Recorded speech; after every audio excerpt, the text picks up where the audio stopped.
اب انسانی تمدن کے دو بہت اہم مسائل ہیں اور بڑے گہرے فلسفیانہ اہمیت کے حامل۔ پہلا مسئلہ ہے گناہوں کے بارے میں کہ ان میں تقسیم ہے کبائر اور صغائر کی۔ بڑے بڑے گناہ، سب سے بڑا گناہ شرک ہے، کفر ہے۔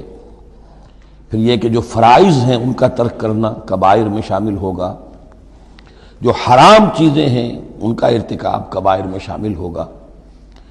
ایک ہے چھوٹی چھوٹی کوتاہیاں جو ہو جاتی ہیں، آداب میں ہو جاتی ہیں، یا اور جو بھی باریک احکام ہیں ان میں کہیں کوتاہی ہو گئی ہے، یا بغیر کسی ارادے کے کہیں کسی کی بات ایسی کہہ بیٹھے ہیں کہ جو غیبت کے حکم میں آ گئی ہے، ارادہ نہیں تھا لیکن بات نکل گئی ہے، وغیرہ وغیرہ۔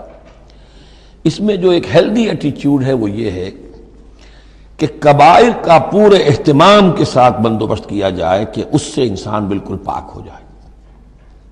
فرائض کی پوری ادائیگی، محرمات سے اجتناب مطلق۔ اور یہ چھوٹی چیزیں جو ہیں ان کے بارے میں نہ تو زیادہ ایک دوسرے پر نکیر کی جائے، نہ ایک دوسرے پر گرفت کی جائے، نہ کچھ اس پر بہت زیادہ جو ہے اپنے دل کے اندر بھی دل گرفتگی کی جائے، بلکہ ان کے بارے میں توقع رکھی جائے کہ اللہ تعالیٰ معاف فرما دے گا۔ استغفار کرے بھی آدمی، اور یہی صغائر ہیں جو نیکیوں کے ذریعے سے خود بخود بھی ختم ہوتے رہتے ہیں۔ یہ جو آتا ہے کہ جو شخص وضو کرتا ہے صحیح طریقے پر بیٹھ کر اطمینان سے، تو جب وہ ہاتھ دھوتا ہے تو ہاتھوں کے گناہ جھڑ جاتے ہیں، آنکھوں میں پانی ڈالتا ہے آنکھوں کا گناہ جھڑ جاتا ہے، وغیرہ وغیرہ۔ تو یہ وہ صغائر ہیں۔ ان الحسنات یذہبن السیئات، یہ نیکیاں جو ہیں ان بدیوں کو دور کر دیتی ہیں۔ کبائر معاف نہیں ہوتے اس سے۔ نیکیوں سے جن گناہوں کی معافی کا از خود اعلان ہے قرآن میں، وہ کبائر نہیں صغائر ہیں۔ کبائر توبہ کے بغیر وہ نہیں بخشے جا سکتے، توبہ کرنی ہوگی۔ اور جو اکبر الکبائر ہے شرک، اس کے بارے میں تو 2 مرتبہ اس صورت میں آئے گا، ان اللہ لا یغفر ان یشرک بہ ویغفر ما دون ذلک لمن یشاء، وہ ہم پڑھیں گے بعد میں۔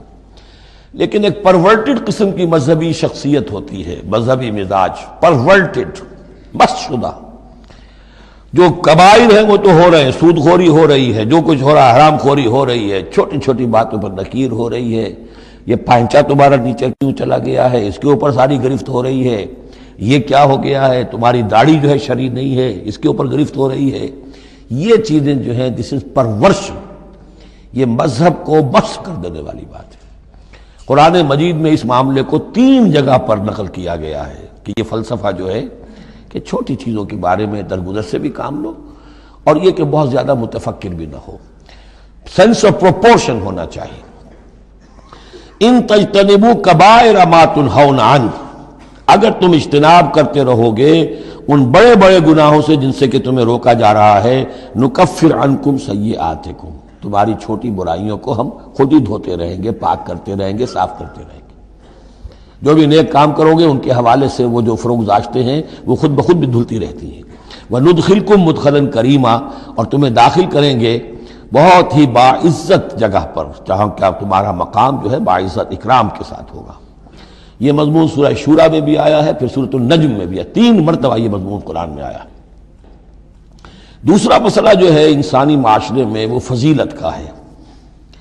اب ظاہر بات ہے کہ تمام انسانوں کو ایک جیسا تو نہیں بنایا ہے اللہ نے، کسی کو خوبصورت بنا دیا، کسی کو بدصورت بنا دیا، کسی کا قد اونچا ہے، کوئی ٹھگنے قد کا ہے، لوگ اس پر ہنستے ہیں، یا کسی کو مرد بنا دیا، کسی کو عورت بنا دیا۔ اب عورت اپنے اندر ہی اندر کڑھتی رہے مجھے عورت کیوں بنایا، تو اس کا حاصل کیا ہوگا؟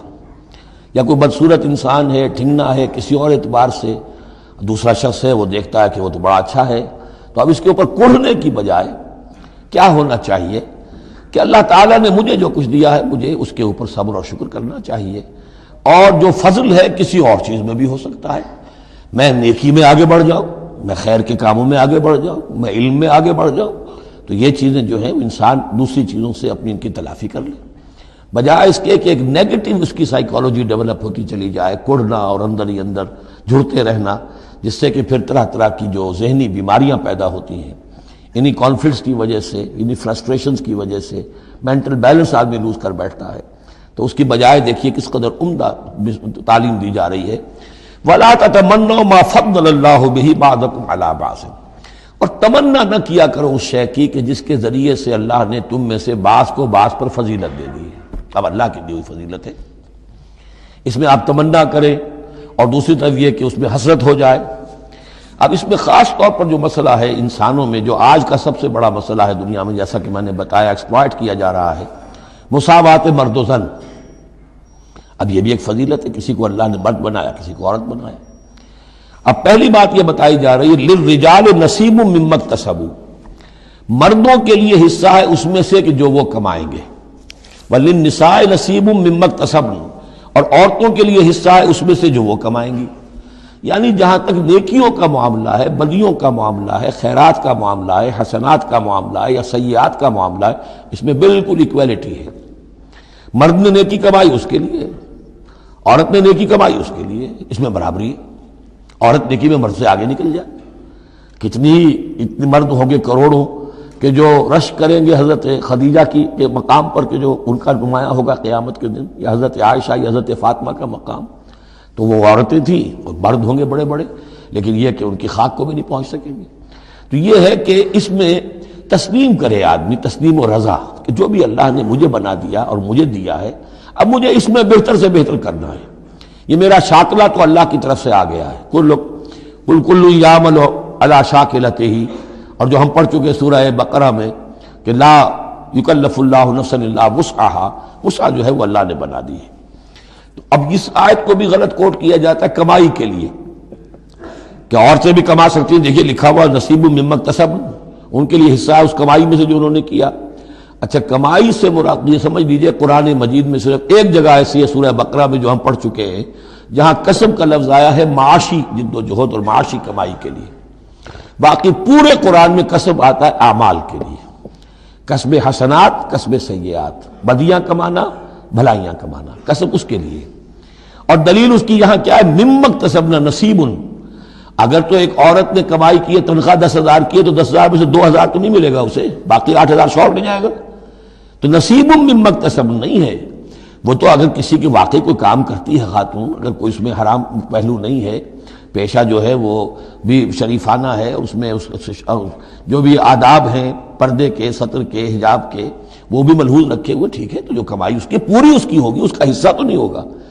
اعمال میں البتہ آیا ہے کہ اعمال میں جو ہے مختلف اعمال کے مراتب ہوتے ہیں، کتنا خلوص نیت کتنا تھا، آداب کتنے ملحوظ رکھے، یہ ہم سورہ بقرہ میں حج کے ذکر میں بھی پڑھ چکے ہیں کہ ان لوگوں کے لیے بھی نصیب مما کسبوا، جو انہوں نے کمایا ہوگا اس میں سے حصہ ملے گا۔ تو یہاں پر یہ نیکی اور بدیوں کا تذکرہ ہے، یعنی جہاں تک مورل لیول ہے اس میں عورت اور مرد برابر ہے، ہیومن ڈگنیٹی، ہیومن آنر اس میں برابر ہے، مورل لا برابر ہے۔ لیکن یہ ہے کہ باقی جو معاشرتی ذمہ داریاں ہیں اور ان کے حوالے سے جو تقسیم کار اللہ نے رکھی ہے، اس کے اعتبار سے فرق ہے۔ اب اس فرق کے ساتھ اگر عورت ریکنسائل نہ کرے اور وہ کڑتی رہے اور مرد کے بالکل برابر ہونے کی کوشش کرے، تو فساد کا سارا معاملہ جو ہے اس معاشرے کا، وہ فساد کے نظر ہو جائے گا۔ وَاسْأَلُوا اللَّهَ مِنْ فَضْلِهِ، اور اللہ سے اس کا فضل تلاش کرو۔ اے اللہ تو نے مجھے اس معاملے میں کم رکھ دیا ہے، اے اللہ مجھے اس معاملے کے اندر تو مجھے ہمت دے، میں ترقی کروں۔ تو اللہ تعالیٰ بہت سے لوگوں کو کسی اور پہلو سے نمایاں کر دیتا ہے۔ ان اللہ کان بکل شیء علیما، یقیناً اللہ تعالیٰ ہر شے کا علم رکھتا ہے۔